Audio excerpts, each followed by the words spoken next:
Trump suffers a mental breakdown, furiously berates envoy as incompetent. An EU summit on aid to Ukraine is about to convene. Trump attempts to block the aid plan. 4 Russian battalions wiped out in 24 hours. Ukrainian forces set a new single-day elimination record. MiG fighter jets strike Russian territory, destroying logistics warehouses. Kursk Oblast declared fully recaptured. Putin issues new threats, vowing to destroy Berlin and attack Paris. 360,000 Russian troops arrive at NATO's borders. A full-scale European war could erupt at any moment. When Trump's former advisor John Bolton spoke about the Ukraine-Russia issue, he bluntly stated that Trump believes Putin is his friend. But Putin does not think the same way. As a former KGB officer, Putin is well versed in the art of training hunting dogs. He has trained Trump very well. Trump is more than willing to help Putin achieve all his goals. Bolton was right, because just a few hours later, Trump made a major move. The EU Leaders Summit will officially open today in Brussels. Heads of government will discuss accelerating the handling of frozen Russian assets and finalize details on using Russian assets to aid Ukraine. This is exactly what Trump does not want to see. If Putin's money is distributed by Europe to Ukraine, the Trump-Putin alliance would collapse. Trump would no longer be able to sell out Ukraine, nor would he be able to gain any economic benefit from Putin. So yesterday, Trump once again increased pressure on European countries, both publicly and behind the scenes, attempting to block Europe's aid to Ukraine and forcibly push Ukraine to accept Trump's terms and sign a so-called peace agreement, helping Putin fulfill his Christmas wish by handing over the entire Donbas region. Trump and his officials bypassed Brussels and directly engaged in secret communications with national leaders, clearly using a mix of threats and inducements toward economically developed countries. They threatened retaliation from Putin if they supported Ukraine. Toward poorer small states, they promised cheaper Russian energy after the war if they sided with Trump. As a result, within a single day, Italy, Bulgaria, the Czech Republic, and Malta almost simultaneously switched sides and joined the camp opposing aid to Ukraine. In public, Trump delivered another speech, harshly condemning his personally appointed envoy,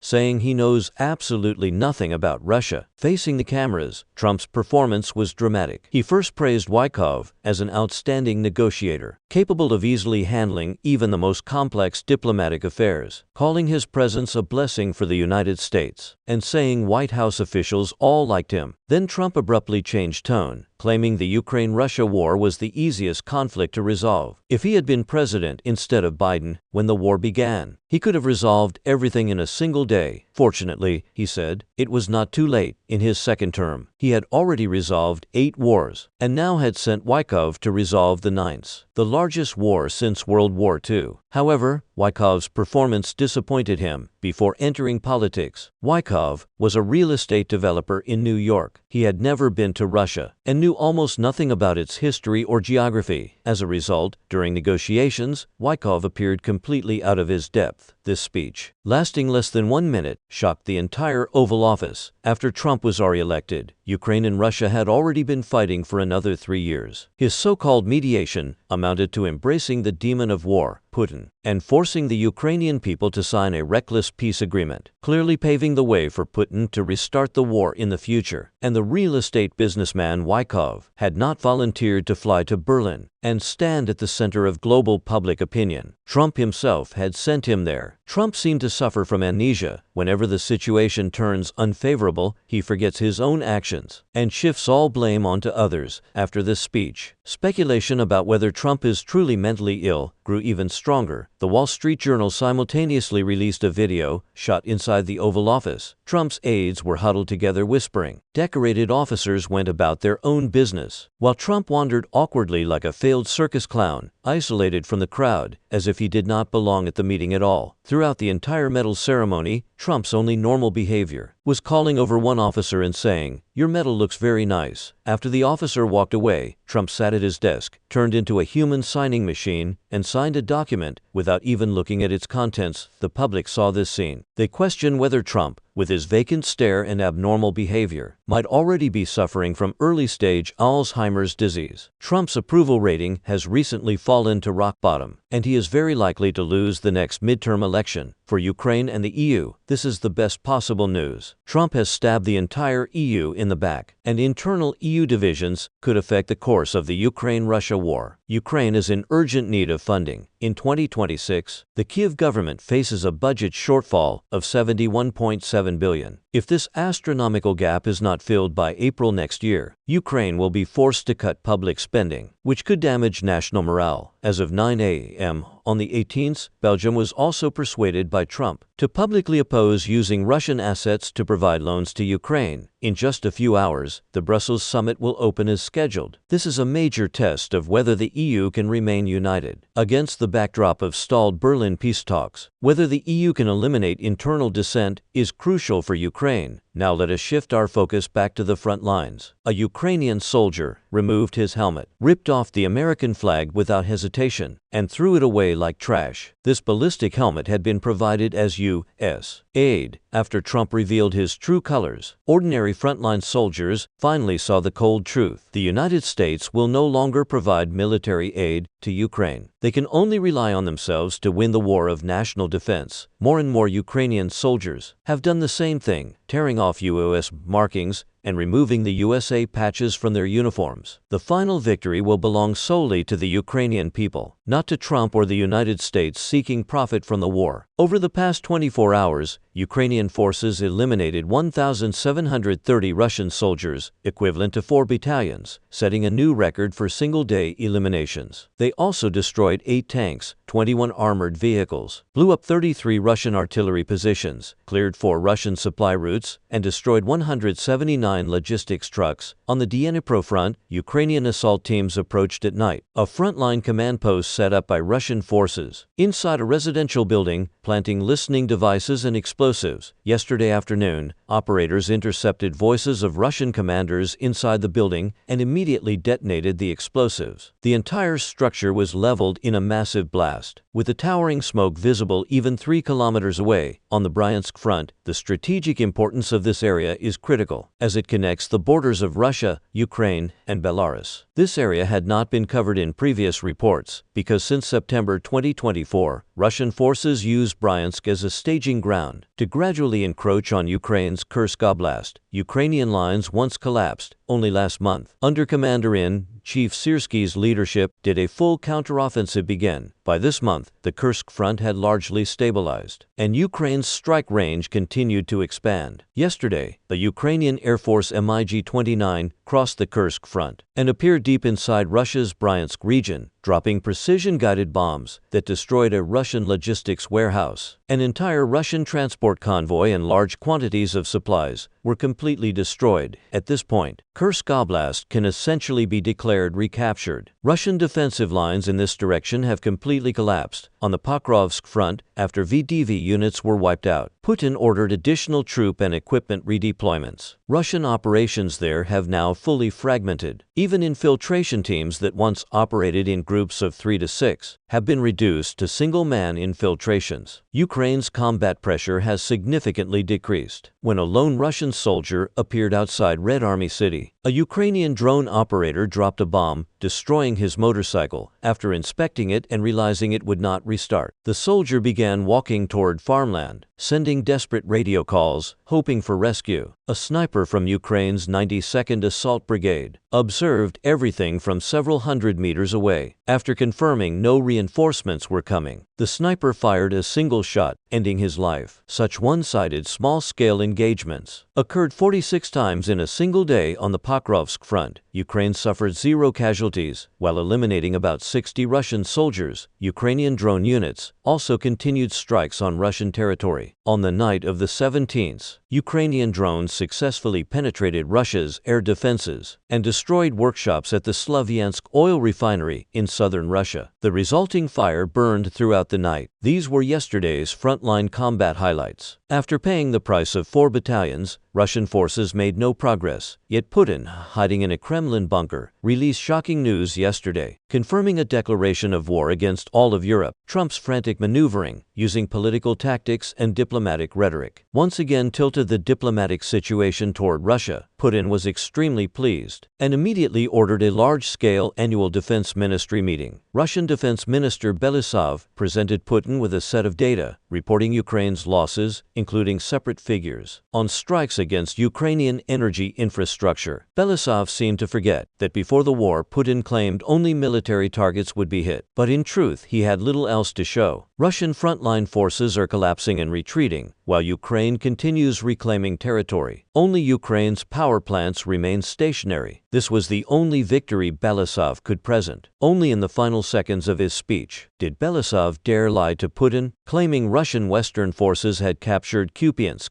and that Ukrainian attempts to retake it had failed. He quickly stepped down, fearfully watching Putin, afraid of being questioned further. After all, the last general who lied about victory had been ordered executed. Putin once again believed the lie, imagining a scene of invincible Russian forces. He then confidently took the podium, announcing that by year's end, Russia would deploy Oreshnik intercontinental missiles against Ukraine. Russia's war objectives, he said, would be achieved unconditionally. If the West rejected Russia's diplomatic demands, Russian forces would militarily liberate lands that once belonged to Russia. Putin also declared that all European politicians were pigs, fantasizing about Russia's collapse so they could feast on it. He claimed Russia once considered joining the EU after the Soviet collapse, but abandoned the idea because European civilization was decaying, and only Russia remained clear-headed. Finally, Putin hypocritically ordered footage of burning candles to be shown, expressing mourning for fallen Russian soldiers, while asserting that Russian forces still held the initiative on all fronts and had exhausted Ukraine's elite units. At these words, a Russian airborne officer in the audience awkwardly clenched his fingers. The elite 76th Airborne Division had been completely annihilated at Red Army City just days earlier. Had Putin forgotten? No one dared challenge him. All stood up together, displaying fear and obedience to the dictator. After this meeting filled with lies and hypocrisy, Putin remained dissatisfied with the political impact and ordered propagandists onto television. A Kremlin propagandist claiming to be a military expert declared on air that Russians would one day destroy Berlin, liberate Vienna, and march into Paris. But after repeated military failures, Russian public trust in Putin has turned into doubt. Once the most extreme pro-war commentator, Maxim Kalashnikov, finally saw the truth in the fourth year of the war. In a video released last night, he stated that Russian forces are exhausted and ineffective, struggling to sustain large-scale offensives, and warned that continued attacks would turn Ukraine into a graveyard for all Russians. Maxim pointed out the vast strategic gap between Russian and Ukrainian forces. Russia relies on human wave tactics and armored assaults, while Ukraine uses large numbers of cheap,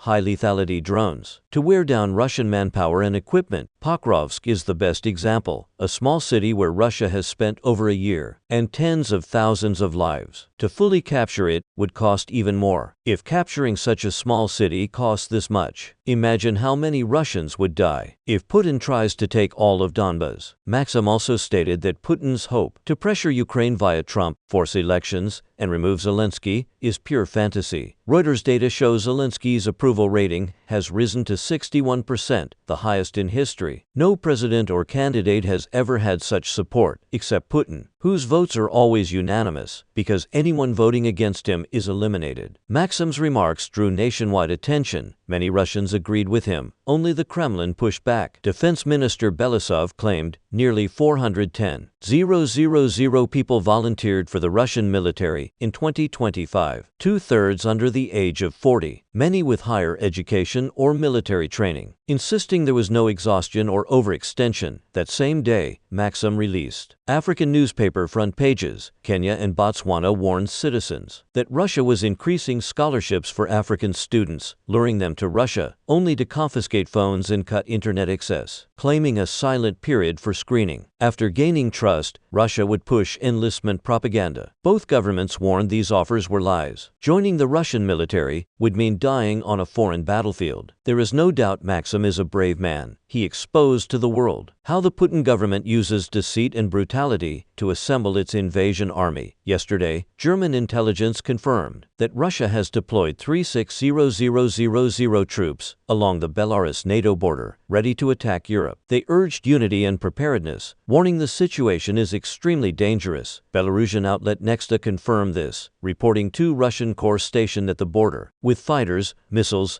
and heavy weaponry, arriving today. Fully prepared for war, German defense expert Kiesuiter stated that since launching the war, Putin has transformed Russia's economy into a distorted war economy. Russia's military now exceeds 1.1 million troops, with only 700,000 deployed in Ukraine. The remaining hundreds of thousands are reserves intended for NATO. He warned that expecting Putin to change course is naive. Europe must unite, rearm, and strengthen defense. Russia may provoke conflict in 2026 or 2027. This risk is real. It appears that the freezing of massive overseas assets, combined with 35 European countries signing on to prosecute Russian war crimes, has struck Putin's fragile pride. Foreign Minister Lavrov's declaration of war against Europe was not empty rhetoric. Will a major war erupt between Russia and all of Europe in the coming year? Please share your views under the video.